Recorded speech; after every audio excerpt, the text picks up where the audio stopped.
Hey guys, welcome to the Daily Devo. My name is Alex, and today we're talking about love.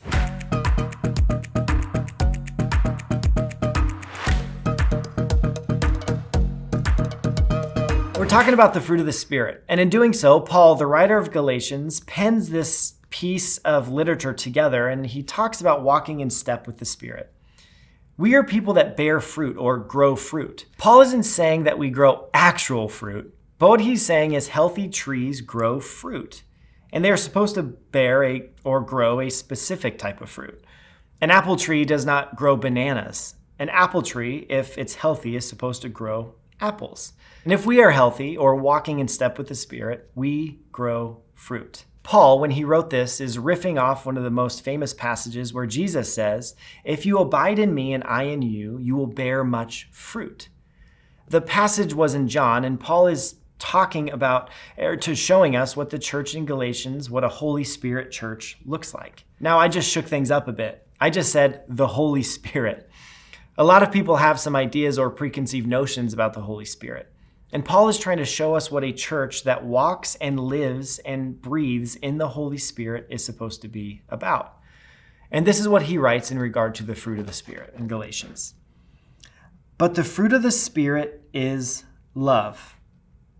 We'll stop right there. The passage goes on, but Paul pens this very famous passage about what the fruit of the Spirit looks like. And he begins by naming the first thing or quality of this fruit: love. I mean, it makes sense why Paul would mention love in the very short list of characteristics of fruit. Love is a predominant quality of Jesus. In many ways, love is defined by Jesus himself when he walked and lived and breathed on earth. It's important for us to look at how the Bible defines love because, frankly, our world and our culture has gotten it pretty wrong.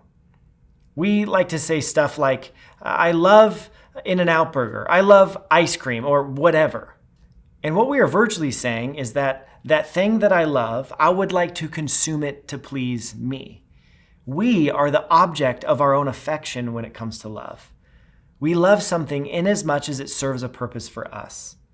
But the ancient Near Eastern view of love wasn't necessarily like this. Jesus used the word agape to describe unconditional love.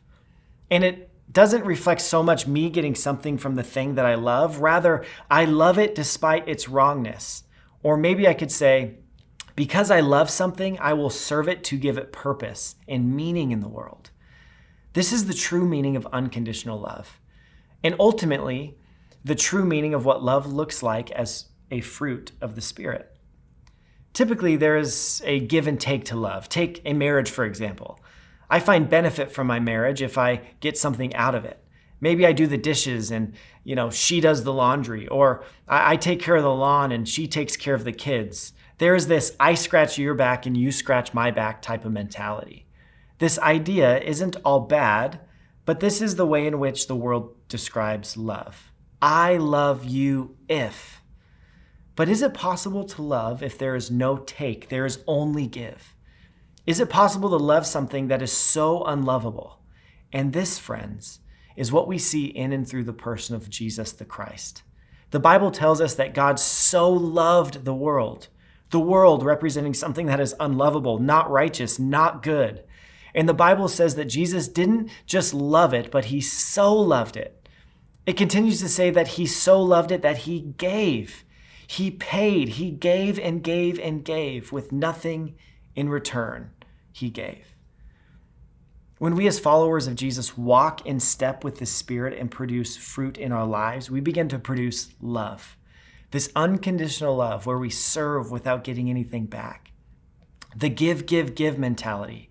An agape type of love that should ultimately define this community of Spirit-led believers. And because love, this giving to others mentality, is a fruit of the Spirit, maybe churches and as people, we shouldn't say, "Hey, let's love each other harder, love better, do this or do that. This is what love look like," or whatever. Maybe we should simply pray, "Holy Spirit, help us walk in step with you and watch as this agape love begins to define our community all the more." Love truly is all that you need.